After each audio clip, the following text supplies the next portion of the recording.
Kisah Nabi Muhammad Shallallahu Alaihi Wasallam bagian 44. Derita pemboikotan. Pemboikotan kecil-kecilan terhadap kaum muslimin sebenarnya telah lama dijalankan. Kalau ada seseorang saudagar menjadi muslim, Abu Jahal akan mengatakan, akan kami boikot barang-barangmu dan mengubahmu sampai jadi pengemis. Rasulullah Shallallahu Alaihi Wasallam, Bani Hashim dan kaum muslimin diasingkan ke dalam Syib, benteng kecil milik Abu Talib. Kaum Quraisy menegaskan bahwa jika Bani Hashim menyerahkan Rasulullah Shallallahu Alaihi Wasallam, pemboikotan kepada mereka akan dicabut. Namun, bukannya merasa takut, Bani Hashim malah semakin setia kepada Rasulullah Shallallahu Alaihi Wasallam yang merupakan anggota keluarga mereka. Pemboikotan ini berjalan 3 tahun lamanya. Selama itu, hanya musim haji saja Rasulullah Shallallahu Alaihi Wasallam dan para pengikutnya bebas berdakwah keluar Syib.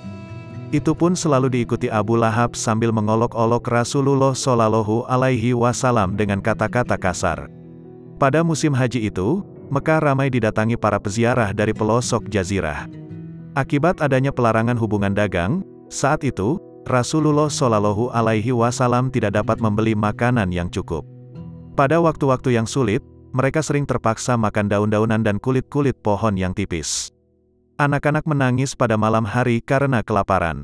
Sementara itu, orang-orang dewasa mengganjal perutnya dengan batu agar tidak masuk angin. Perbuatan kejam itu juga menimbulkan rasa kasihan sebagian orang Quraisy, apalagi yang memiliki hubungan saudara dengan Bani Hashim. Orang-orang itu sering dengan berbagai cara menolong keluarga mereka di dalam Syib. Suatu ketika Abu Jahal sedang meronda di sekitar Syib, memergoki Hakim bin Hisham bin Huwailid dan budak laki-lakinya berusaha menyelundupkan gandum dan makanan lain untuk bibinya yang tidak lain Khadijah istri Rasulullah Shallallahu Alaihi Wasallam. Tanpa ampun, Abu Jahal memukuli budak laki-laki itu dan merampas karung gandumnya. "Aku bersumpah," teriak Abu Jahal terengah-engah sambil terus memukul. "Aku bersumpah tidak seorang pun dapat menyelundupkan makanan kepada Muhammad." Pada saat itu, Al-Bakhtari datang sambil berseru kepada Abu Jahal. "Hei, makanan ini tadinya milik bibinya." Bibinya lalu mengirimkan kepadanya, "Mengapa engkau melarangnya mengantarkan makanan tersebut kepada bibinya lagi?" Kemudian keduanya berkelahi. Abu Jahal terluka karena dipukul dengan tulang unta. Syib Abu Talib. Syib Abu Talib, tempat kaum muslimin digiring, dikurung dan dijaga, dikelilingi dinding batu tinggi yang tidak dapat dipanjat. Letaknya di Bukit Abu Kubais, sebelah timur Mekah. Pintu masuknya berupa celah sempit dengan tinggi kurang dari 2 meter yang hanya dapat dimasuki unta dengan susah payah. Derita di pengasingan. "Ibu, aku lapar," tangis seorang anak di dalam Syib. "Besok ya nak, besok kita dapat kiriman makanan," jawab ibunya. "Tidak mau, aku mau makan sekarang." Karena tidak kuat menahan perutnya yang perih, anak itu menangis dan menjerit-jerit. Tangis dan jerit anak-anak terdengar hampir setiap malam dari dalam Syib. Sebagian penduduk Mekah mulai tidak tega melihat penderitaan Bani Hashim, tetapi mereka takut untuk membantu. Ada 400 orang keluarga Bani Hashim yang bertahan di dalam Syib. Kehidupan mereka begitu keras dan penuh dengan kekurangan, tetapi tidak satu pun yang berniat mengkhianati Rasulullah. Padahal, tidak semua anggota keluarga telah memeluk agama Islam, termasuk Abu Talib, sang pemimpin Bani Hashim. Kehadiran Rasulullah di tengah-tengah mereka sudah cukup membuat mereka lupa akan segala kecemasan dan membuat mereka selalu berbahagia. Mereka mengerti bahwa Allah telah memilih mereka untuk melindungi utusannya dari semua musuh.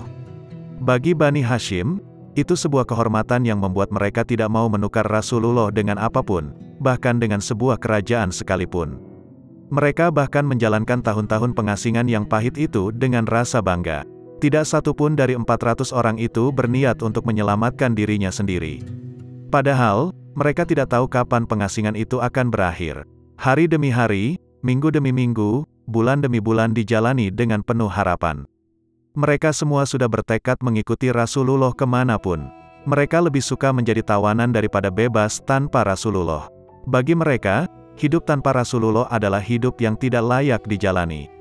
Selama masa-masa sulit itu, ada sosok penting selain Rasulullah yang menjadi sosok teladan bagi semua penghuni Syib, bagaimana mereka harus menjalani hidup dengan penuh ketabahan. Demikian kisah Rasulullah Shallallahu Alaihi Wasallam bagian 44. Tonton terus video lanjutannya hingga selesai supaya kita mengenal baginda Nabi Muhammad lebih dekat lagi. Semoga ini menjadi salah satu upaya pemantasan diri untuk mendapatkan syafaatnya kelak di akhirat. Tentunya tidak hanya mengenal kepribadian Rasulullah tapi juga melaksanakan perintah Allah dan Rasul-Nya serta menjauhkan diri dari perbuatan dosa.